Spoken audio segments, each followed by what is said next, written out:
We could just do like Morse code, like boop, boop, boop, boop, boop, boop, boop, boop, boop, like that. Yeah, that wouldn't even be annoying at all. Plus, I speak fluent Morse code. Same. So that's good. Morse code. He was a great guy, Mr. Love that guy. Mr. Code. Mr. Code. Yeah, okay. Morse. Morse. Who do we have today, Luke? Who do we have? Today we've got the Dunwells. This is delightful for me because these are two of my favorite people, as everyone knows. We had a real good chat. We had the best didn't chat. We? Yeah, they're a fun they time. Have so many stories. It's like we went back deep into the Dunwells archives, right back to the beginning, and got the whole kind of story over 2 episodes. I loved that actually because I didn't know a lot of the stuff about them. I just had met them once at a show and then met them once like on the songwriting retreat. And it's so interesting learning about those guys. So fun. And they're very good at telling stories, which is enjoyable. Yes. So good. So this one we're talking more so kind of to Joe. He tells us about his favorite full-time album, right? yes, I believe so. Well, that might have been at the end. That might be episode 2, actually. We don't even know what that means. So, but I love it. Yeah. And their adventures in America, how I met them in Canada, all kinds of fun stuff. So this is a good one. They're so fun. And we really hope you guys enjoy Joe Dunwell, but then basically both of them on both episodes. Exactly. Okay, enjoy. Bye. Enjoy. Bye.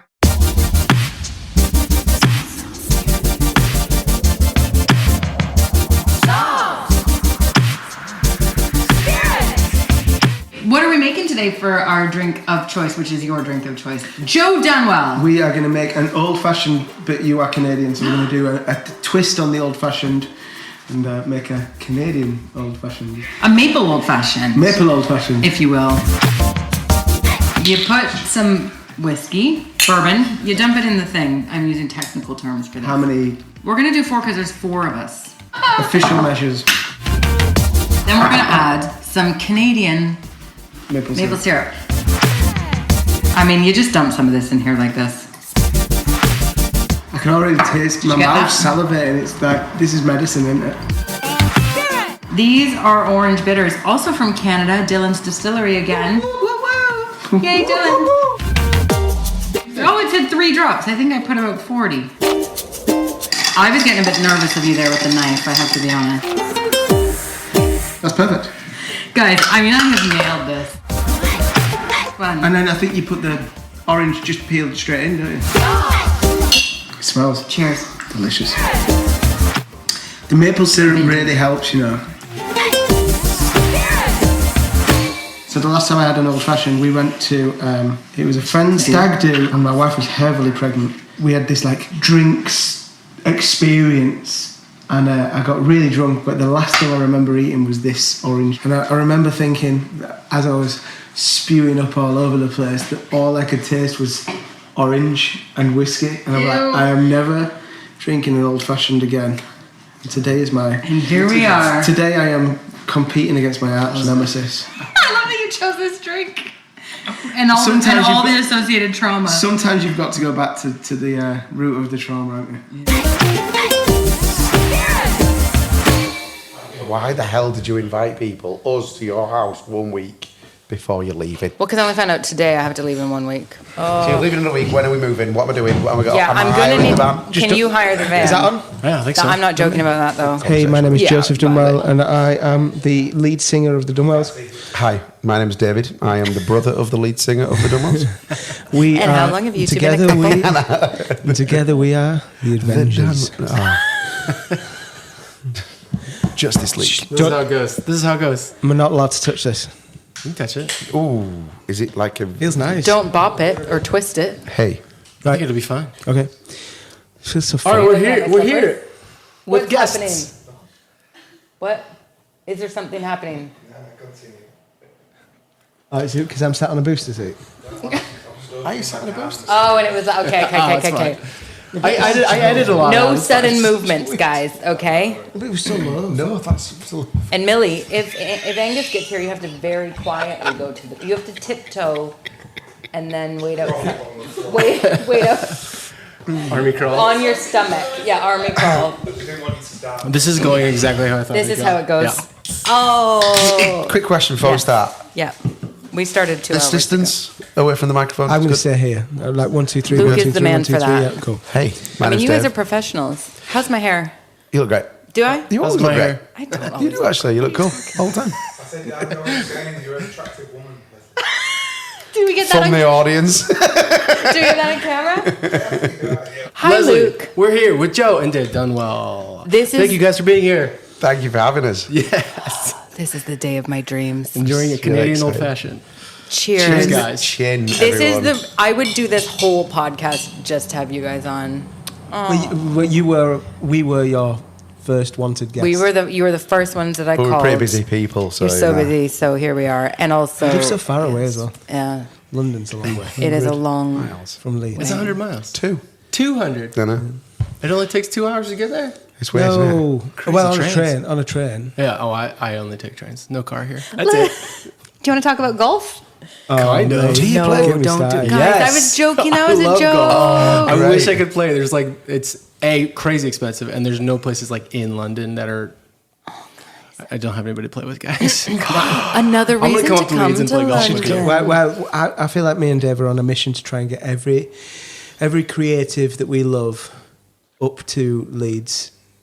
And you. Just to play golf. I'm going to cover all spectrums. Sorry, but because you really And said that me, up like yeah. that. Yeah. Sorry, that was And really you. rude of So me. Luke, you're not involved. Oh, yeah, exactly. So we'll be in touch. Maybe. So if you know anybody, Yeah, exactly. please invite them. Do we want to just have a quick question about Luke's sweater? Do you think, what color do you think that is? Grey. Blue. Definitely grey. Blue. That's definitely blue. Blue, gray. Oh, bro. She says mint, I said mint. Luke, what do you greenish think blue. your sweater is? Mint Grey. green. I think it's gray, yeah. He thinks it's gray. But it is a faded gray, so maybe it has a blue or mint. Muted. Fade. Maybe it's because your eyes Muted. are. Anyways. Yeah. Okay. Just checking. Nice. It's a nice jump. We might start a viral trend asking this question. It's yeah. definitely blue. Thank you. Appreciate that. All right, well, Okay, so here we Enough are. about my jumpa. Enough about the jumpa. So, welcome. Hi. It is our absolute pleasure to have you. Bye. Okay, thanks. Bye. It's our pleasure to be had. Oh, take it away, Leslie.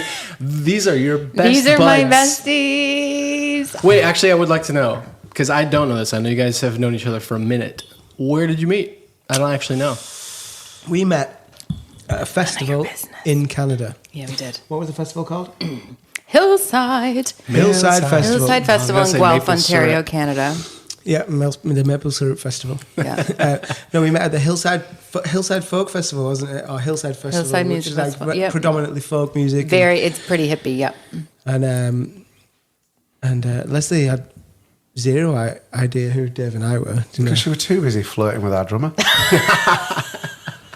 Like, and we have photographic evidence. Do you of that. actually? Yeah. Yeah, there's a picture of Johnny sat there and you going, I love you, Johnny. So then, Is that what I said? I love it. That sounds In the picture. that sounds right We up made my the words. street. We That's usually we what may I. have captioned That's that my picture move. ourselves, but, Yeah. And then we Guys, that's we only signed partially true. Go on. we signed a record deal in like 2012, and we did a lot of touring in and out America and Canada, and we got a ton of amazing festivals. So we met Lesley at Hillside Festival, and then we went back on this touring circuit. I think we were playing Toronto. The Was that the second show that got flooded? which was At the the second Drake, time that we yeah. met Lesley. And Yeah. once again, she didn't know that me and Dave were there, but that's fine. You know? Weren't you the only ones? Actually, the band was it? Was the whole band there? Yeah, it was a whole band. Oh, she Okay, didn't calm have down. anybody Okay, to flirt with. okay, Yeah, okay. I was a joke, Listen, yeah. you were playing at the Drake in Toronto, which is kind of a very cool, legendary venue. It is. You maybe Legendary didn't venue. know that, but it's a really cool. No, we knew. We were Oh, really you knew. excited. Okay, But when we yeah. got there, it wasn't. No, was because it was flooded. flooded. Completely flooded. And then there was Wait, no the power. venue was flooded. As It in, was like, because the venue's in a cellar. the whole venue was Yeah. completely flooded. And So they we just decided to trained do it. our. Just do it on a boat, or? There was only like 25 to 30 people there. 'Cause bear in mind we're a band from England. Yeah. you know, Yeah. In Toronto, first time in Toronto, Yeah. and we decided to go. The show must go on. The show must go on. Bear in mind we were in a flooded cellar, and the speakers were Not working. broken. So we put the drum kit and we had a couple of acoustic guitars, and we played completely unplugged to the 25 to 30 people in the room in Toronto. Yeah. It's a memorable gig, that. It was so memorable, and it made it really special. And also, I just posted recently a picture. Like, I had one of those Facebook memory things pop up of that exact thing. So that was recently of the drummer. Guys, can we just clarify Just like here? a really Nothing happened with me and the drummer, okay? Let's just get that out there. That's not how I roll. So then we kind of loosely kept contact, a text every now and again. How's the drummer doing? And I'm joking. No, we kept contact. Mentioned me? He misses you. Guys, this is going bad. No, I didn't expect any of this. We kept contact, and during lockdown, like in 2019, 2018. No, there's more. I opened for you guys before this at Bucks University In Buckinghamshire. I have pictures of this as well. I was wearing some real funky trousers. I'd call them pants, but you call them like I trousers. say, I do you were too remember. busy. Were we? And Sarah, I opened solo acoustic for you guys at Bucks University. Yeah. And then we went into lockdown after that. A while after that. And you reached out. I was like, "Hey, how you doing? Would you be up for doing some songwriting?" I think we started just before lockdown. We had just started writing because then it came. Lockdown, because you rang and went, I am feeling so ill. Right. I feel terrible. I think I No, must be getting the it was flu. before that because we wrote a brilliant song, Paper Thin. Yeah. Paper Right Thin before. and And Surrender Surrender. right before lockdown. You came up and you were like, I remember you, we were talking over Twitter, which is now X. Mm-hmm. And you were like, I'd love to come and do a writing session, or we'd love to connect. And then you came up and you booked this fancy hotel. Oh yes. Are we gonna tell this story now? I've told this story once on this podcast. I'll tell it again. I'll tell it again. Well, it came out with a great song. It was a great song. So I came up. Sorry. Was this like right? You guys just kind of knew each other, or you had stayed in touch? We knew each other. We'd known each stayed in other for touch. like 6 or 7 years. Was this one of your first writing sessions together? Yes. Though? Oh, I didn't know that. We'd you didn't known tell me each that in other. the story. But we'd I only didn't just know we started were doing a gotcha. timeline of years. We've always known Lesley Pike. We have always been known. Although you did get quite annoyed the other day when I referred to someone else's, a friend of mine from home, as my male bestie. But it's only because I knew him before I met you. Yeah. So he's fired now. It's fine. I took care of it. Good. Anyways, so we had kind of kept in touch over those years, like 2012, 13, 14, like in there a little bit. But then it was that I was over in London a lot more. I think that's kind of why I reached out, because I was like here. Yeah. And then it was like, oh, it'd be really great to see you guys and do something. And then I came up, and this is not long before lockdown, but I did tell this story recently on the podcast. I'm going to tell it again because it's such a good story. They're in the story. This actually It's makes our more story. sense now. This is killer, by the way. Oh, it's really Yeah, good. well done. You're right, the maple Both of you does soften the blow a little bit, doesn't it? It's really It really goes down smooth and sweet. So I went up we were going to do 2 days of writing, weren't we? And so I was very excited because I booked this very last minute fancy schmancy hotel that was like really cool What size bed did it architectural have again? building. It was like a double queen, wasn't it? Listen, let me tell you about the size of the bed, guys. It was a California king, which, for anyone who doesn't know this, is the biggest of all the beds. And Just ask Rihanna. What's that? You're a king, you say? Oh, I'll hook you up. You know what I mean? It's like, oh, you want to bring your queen as well? No problem. I'm quoting Mitch Hedberg here. Nobody's getting it. It's fine. Can you cut that out? Just a bunch of blank faces. You cut that out. Oh, anyways, and I was so excited because, as we all know by now, I really do love a good sleep. I love going to bed early-ish. I'm not great on little sleep, which is all I've just learned about myself. I do. Guys, is this a health podcast now while we're drinking this booze? I was so excited because you never see in England, it's like having toured a fair bit over here, and as you guys know as well, I mean, we've toured together and had some experiences. Yep. What are you going to get? Is it one twin bed and we're all getting in? Like, is it two twin bed? What is it? A mini king? What double Depends bed? what you pay for. Do you know? Remember luxury. What are these budgets? We can tell that story in a second. Anyways, and so I was just delighted. I'm like, what the hell is this hotel that has this kind of luxury? And it was very cheap because it was last minute. And so I went. all day in the studio. I was like, look at this, guys, I'm gonna have the best sleep of my life tonight. I'm gonna be like a new, And we I'm gonna be a we new wrote person a good tomorrow. song that day. We wrote We Surrender that day. Yeah. Brilliant. Which is a great song, by the way. It's a great song. We did good. Yeah. Yeah. Anyways, and so then I went to the hotel and it was glorious, exactly as expected. Thank God. California King bed, no surprises. And then I went to bed and it was wonderful. And then I was woken up in the middle of the night by loud noises, not of the variety you're all thinking right now, listeners, but rather it was this couple having an absolutely bonkers domestic like fight, screaming, slamming doors, running around in the hall, screaming, insane. And I first was quite annoyed because I really was. That's an abrupt wake up. And then also I became oddly fascinated, like, because you're not supposed to hear this kind of people's lives, right? So I'm like, ooh. And then I started I'm like, oh, he needs to just tell her, he needs to validate her feeling, and then I went into like, when you're once removed and you're like, I know exactly what I know exactly what can fix this right now. Should I Just And anyways, but it kept going for a really long time. The girl was really worked up, which I think is often the case, is like the guy goes real quiet and the girl gets higher and higher and higher pitch, right? Because it's like, say something. Anyways, and she's a soprano. Acknowledge me. Yeah, she was a soprano for sure. Anyways, and so then she was running around in the hall and screaming, and I just kind of was like, okay, this has been a long time now, and I really would love to go back to sleep at some point. So I did obviously the normal thing, which is open the door in my pajamas, and I was like, hey there. And she was like, F you! I was like, do you mind if you could just, like, and she was like, shut the F up! And I was like, okay, bye. And then I went back in the room. But then I remember the next day. And in the morning, I came and met you guys for coffee at that cute little coffee shop by your studio. And you told the And I was same like, story. you were like, how was your sleep? Yeah. And I was like, well, this is what happened. And then we went into the studio and had a longer chat about the nature of conflict in relationships and Yeah, 'cause that what was does the it mean? What does it mean? Is it good? Is it bad? Does everyone do it? Do we just not know that everyone does it? How do people do it? What if you don't even fight ever? Is that bad? What if you fight all the time? Is that bad? Like, and it was, I remember that conversation was so fascinating. And I think the thing that got us getting going on the song was you asked the question between us. You were like, is this what real love is like? Right. Do you know, if I don't have this That passion. Yeah. then am I not I mean, in love? passion is, Do you know what I mean? it's a fine line between passion and violence, Absolutely, really. But yeah. And then I also remember, just to note this, because I feel like this is important, is that I said to you two, do you guys ever fight? And one of you said, no. And the other said, yeah, all the time. I was like, interesting development. So there. but just not in hotel rooms. Not in hotel rooms publicly. With Queen. Me Yeah. and Dave fight all the time. Yeah.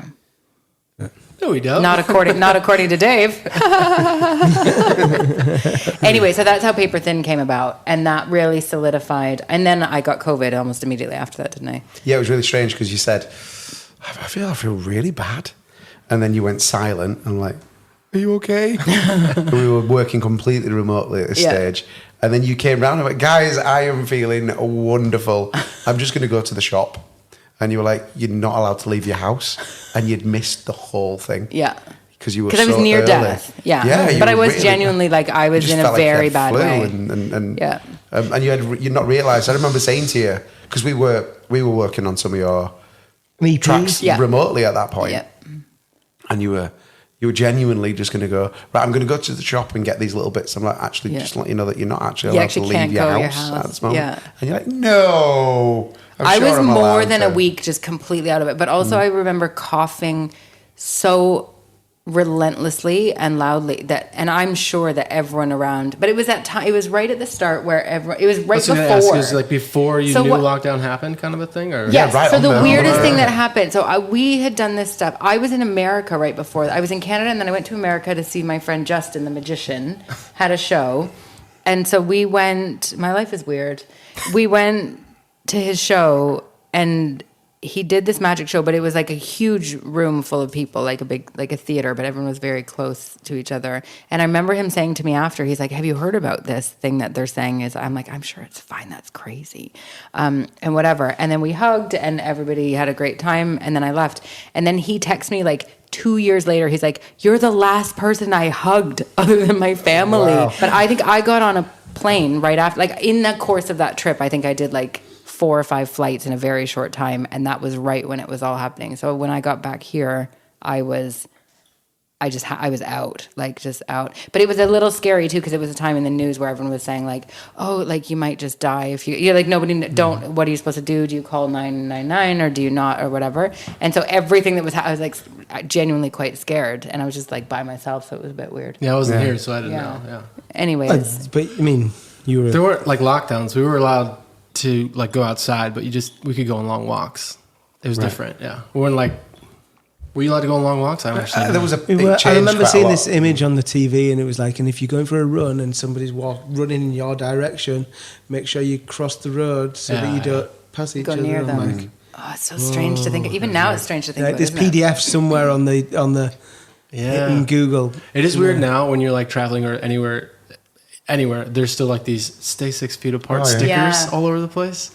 And I'm like, oh gosh, it's just like remnants of Yeah, this long like lost some thing weird, that left. like, yeah. In central London too, it's like when you're walking down a lot of those streets, like Tottenham Court Road has the markings on the thing, like of which direction you should be walking in Stay and to the stuff, left, which is stay to from the that. left, yeah. It was never like that before. It's so crazy. Anyway, COVID's Anyways, over. Let's not okay, so let's talk that's about how I it. know these guys. We might trim that down a bit, but We got a good EP out of it. we did, and here we are now. Look at us now. Yeah, thanks. No, I'm here. And now Luke's here with you guys. Yeah, That's dragged all you thanks to into this yeah. mix. I think I forced her to do the podcast. So thing, that's but- our history, but we would like to know more about kind of your, like, do you have a key defining moment or song or something where you were just, you heard it and it was like life changing for you of like, that's what I want to do or have to do or need, whatever. So from a music lover point of view, a song from someone, I was in like loads of little subtle moments of wow, this is amazing. I remember I was in a flat in Glasgow. It was my my cousin's flat, and she was having a college party at the time, and I was really young. Like I'd snuck into this college party, and she had this whole, and the party had kind of fizzled out a little. And it was the last few people. And I remember her boyfriend at the time had this huge pile of CDs. Yeah. At the very top, there was this one CD that was gold with writing all over it. And it was Counting Crows, August, Everything and After. Yeah. And I was like, that's cool looking. And I remember just tuning out this entire party and hearing this piece of music round here. Oh my God. I was blown away. It just changed everything. Yeah. Because before that, I grew up in like a Britpop. I'm talking about being a really young kid here. Like I was influenced by Oasis and all these bands, and then all of a sudden, these kind of American singers that had a bit of an attitude, right? But I like a little bit of more of an emotional side to the music, right? Yep. And I remember then hearing this piece of music, and then I remember we slept over, and then I was like raced over to HMV, and I was like, I need to find this one CD. And I couldn't find it, and I ended up picking up their latest album at that time, which was, because this was like quite a few years after, which was called Desert Life, which was like 3 albums after this one incredible album that had been out for 10 years that I'd never even heard of. Right. And then I found Desert Life, and it was my first band outside of anything from the Britpop or anything from that. Did Desert Life have Mr. Jones on it? So, no, that was August, Everything After. Yeah. I became so obsessed with. I just loved his lyrics. I loved the way that they described themselves as a band, the way that they operated as a band, the instrumentation, the production, everything about it. Yeah. I was hooked. I love Counting Crows. Yeah. Yeah, I just basically want to be Adam Duritz. Once we were in South by Southwest, many years later, and we found out that Adam Duritz was in a bar on 6th Street, and I was like, and this bar's empty, and he's just sat here, and it was the barman that rang us, and he went, Adam Duritz is just in this bar, and he's nearly finished his drink. Natural. We were so geeky. We ran the whole way across Austin Did you? to get there, and when we burst through the doors, he went, he's just gone. No. Do you think he really was there, or do you think it was a No, I ruse? think he was I think there. he was there. I think he Okay. found out I was coming. Yeah. And said, get out of here. Yeah. I often wonder what would you do when you got there. You'd be I like, think that is the problem. I Just don't know. yeah. if Adam, cool. like, wow. hi, Adam. Yeah. You're so dreamy. Love you. That's a good one. But so there's 5.5 years between Dave and I. So he discovered music way like before us. So, and then he started playing these covers and experiences around the local pub scene, and he became the famous person, didn't you? Around the local pub scene. Are you telling me that I am your idol? musical find? I think you are actually. Well, no, because you. No, Can I because, make sure that the camera's definitely rolling here, and I'll make sure this is all captured. Yeah, I think we're good right now. no, I think you are Got because, that? Everyone no, got because that? I could see Dave left school, went to work in a factory, and then started gigging around the local pub circuit and made a career for himself. And I was like, that's cool, man. Yeah. And I just basically, any cover that he learned, I would learn. Like, I'll do it. And I'll raise any you song one. that he would sing, I would sing. Any bar that he played in, I played in. I'm lucky that he got to give me that opportunity. Yeah, well, then the harmonies were perfect too because Well, you no, already we know never, the same songs. we never Really? sang in harmony until the one day where Dave ran an open mic night in a local place called Bojangles, and I turned up to his open mic night. So I was constantly learning, I'm like, what song have you learnt this week, Dave? Because I'm going to learn it next week. Yeah. Do you know? And he learnt the song, and I would always learn by if by harmony. So he was singing, I think we were singing Run Snow Patrol or something like that, and I'd sing harmony and hit the djembe or hit the cajon along with him. Nice. And it'd be like this brotherly harmony. And this lady came up to me, she goes, I own a pub in the Yorkshire Dales, and I would love to book you and Dave to play a show together. Nice. And we were had like, no idea how to price that gig. We we were were what to do. Like, we were like, well, we don't really, we were like, well, we don't really play together. You know, I play my gigs and Dave plays his gigs. You know, so you can book a separate. She was like, no, I want to book you two as a duo. And we were like, oh my god! And it was like, out in the, She made you guys a duo? Oh, yeah. Pretty Booking you much. as a That's duo. she's called Tiny, amazing. and Yeah. she is. What's her name? Her name is Tiny. Tiny. And But she's she's had a big responsible impact. for all of this. So we packed the cat. We put all of our gear together, and as we were driving out, it was like an hour and a half drive up to the Yorkshire Dales, and we were like, this is so much fun. You know, like we're together, we can talk. Like I'm because normally Share the drive-in. Yeah. normally What song did you learn this week? normally I would talk to myself and like, Yeah. like I used to, and because we were both like heavily influenced by music, I used to smoke, and Dave used to smoke back then, and we had like a clapped out car, and we'd like anytime a good song would come on the radio, we'd be like, this is a good song, let's roll a cigarette. You know, like it was like an amazing experience. immature sweet. time.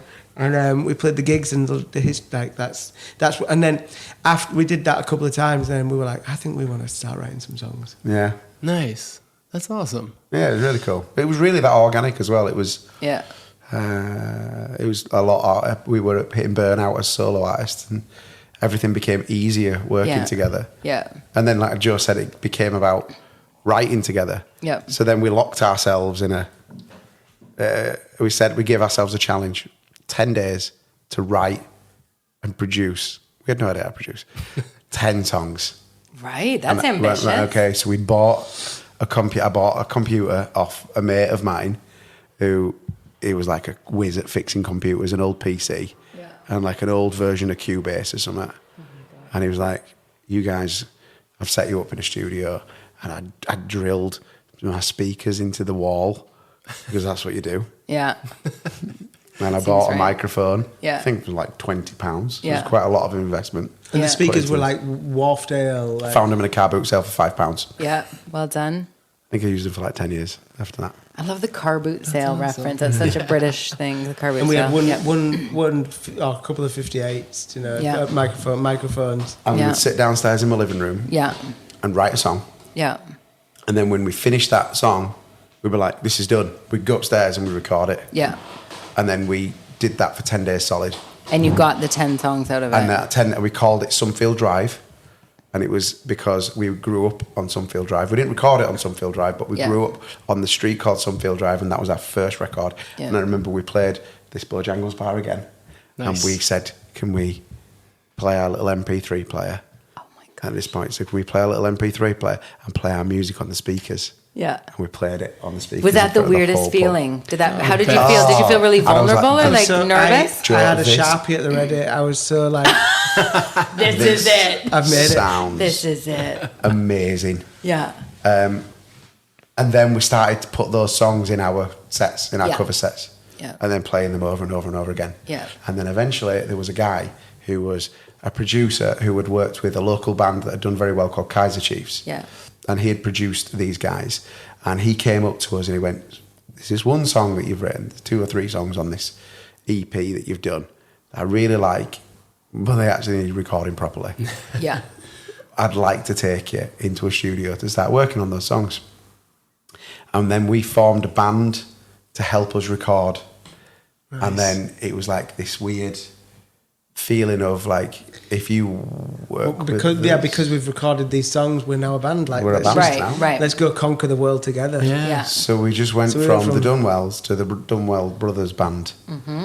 And that's how we Sorry, continued. how long from getting kind of Tiny telling you guys to do a duo to starting to write your own stuff and recording did it take? 2009. To 2010. So like within a Really year quickly. or so. A year. By 2000, That's fast. And then- 2011, and then we were were lo- in and the then we- motorway all the way up and Then down. from London. 2010 to 2011, we were travelling up and down to London to the Bedford and Balham to Oh, yeah. where we met Tony Moore. So it was like And Vin Goodwin, It was yeah. like Yeah. it was Who from was on the from podcast. from Tiny to Decision to making a bunch of songs to keeping on running these open mic nights, and then all of a sudden we're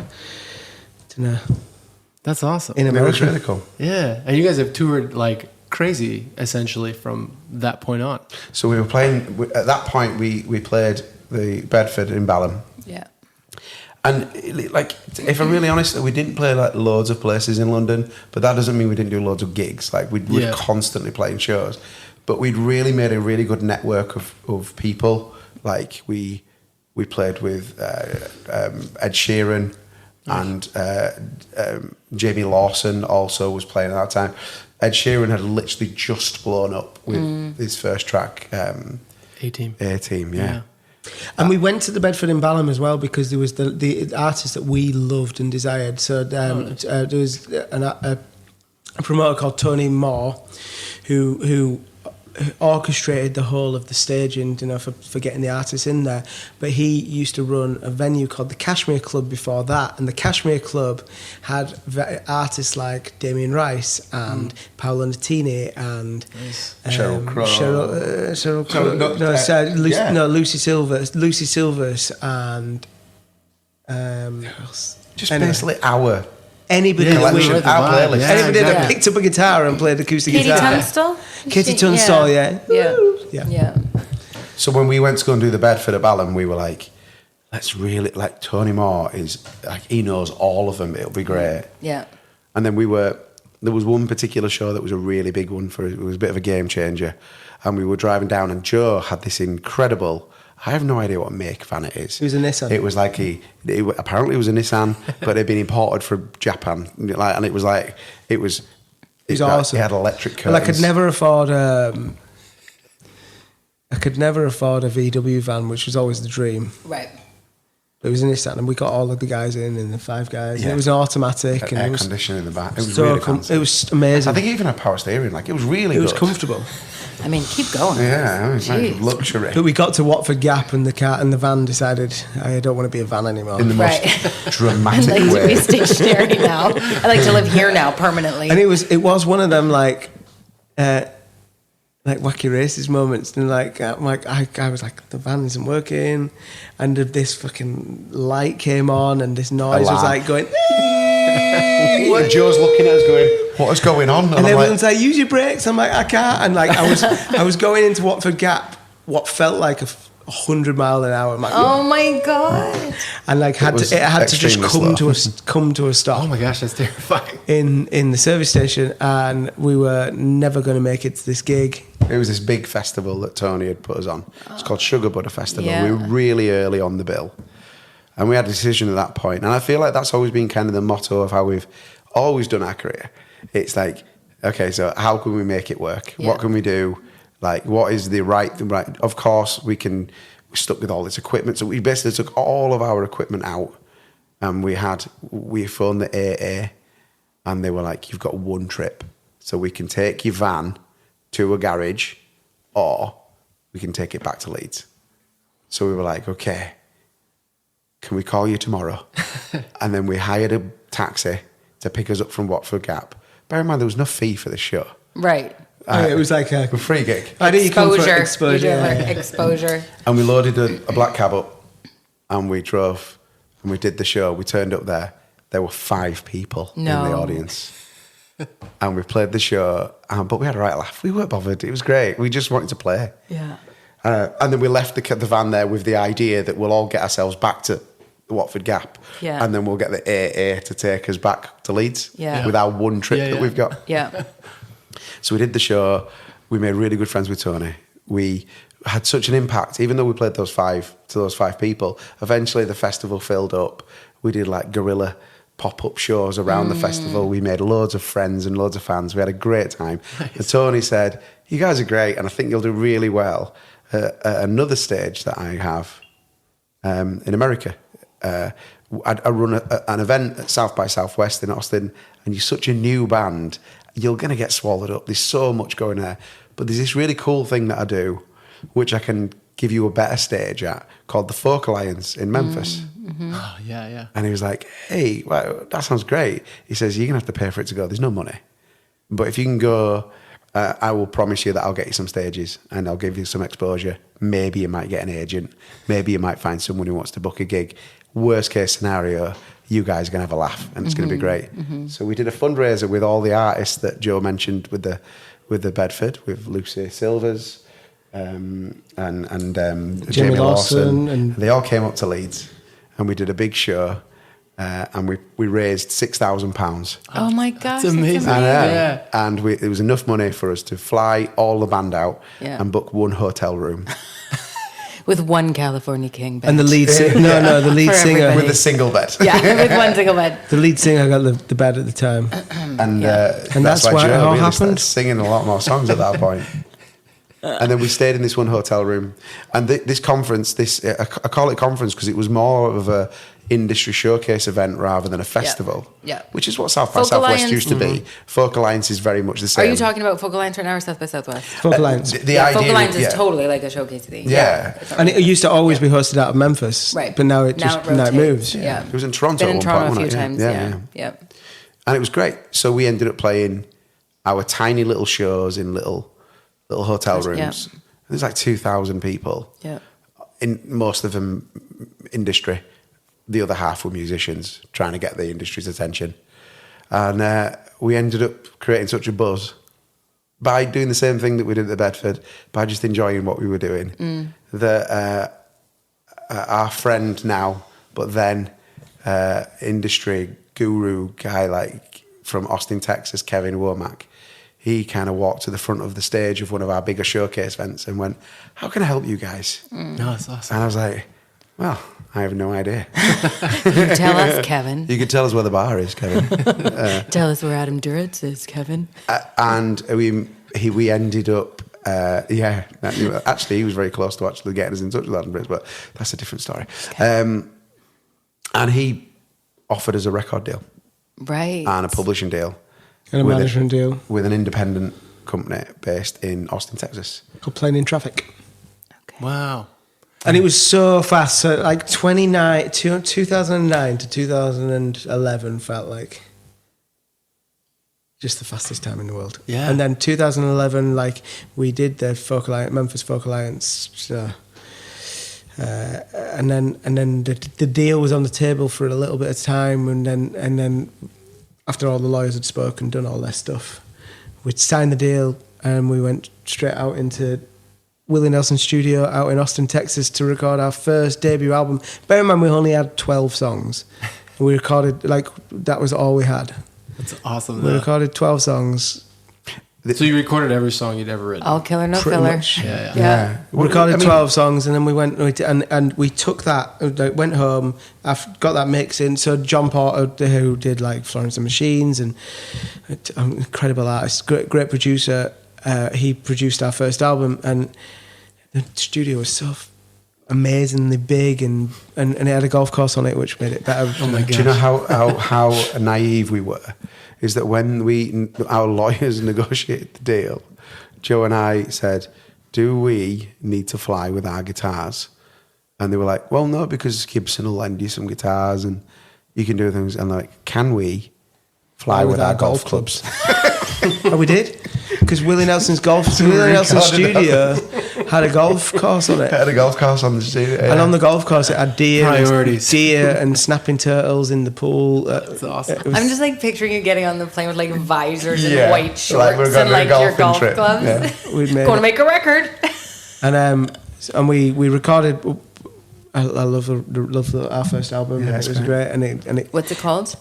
it's called Blindsided Faith, and the first single got to I think it got to number 19 in the Hot AC, and a triple. I think Triple A. 19 in the AAA and 20 or 30 in the Hot AC, Yeah. which is like the big charts. And it was a whirlwind. It was like nobody writing songs, London, Memphis, Austin, Texas, and then from that point on, it felt like we were on tour Forever. relentlessly Yeah. around America. It seems like the lesson is to play for exposure. Yeah. Because you guys made it Yeah. happen, and because of that, it actually worked. It does help that I you guys think are it's- amazing, though. To be fair, it does help. Thanks. Yeah. No, I appreciate that. Would I give that advice? I'm No, not sure. no. Like, I think repetitive. I think every artist has done that at least once, though, I think right? trust, there trust is- in what you do. Yeah. Definitely. Like Yeah. trust that you actually enjoy Yeah. it and spend time with the people that you're doing, and Yeah. and have a bit of a vision. Yeah. But yeah, there is that. I mean, as artists, all of You us really here. just never know, Oh yeah. my god, that like But exposure that's- thing is the most. Yeah, people die of I'll pay exposure. you That's in what I was exposure. saying. Yeah. That's Yeah. awesome. Yeah. So that pretty much takes us to like where we are in like up to from start to album one, and then it's like the story gets longer and bigger. You know Yeah. what I mean? That's the perfect time to pause, make your drink, and then keep going. Okay. Is that Great. okay? Yeah, 100%. Yeah. How you guys Guys, doing you're over amazing. here? I'm so glad I get What to are know you this about you making because fun this is of us new for? for me. Ah, nice. Yeah, some of it I know, some of it I've never heard Okay. before. It's so fun. Thanks. What?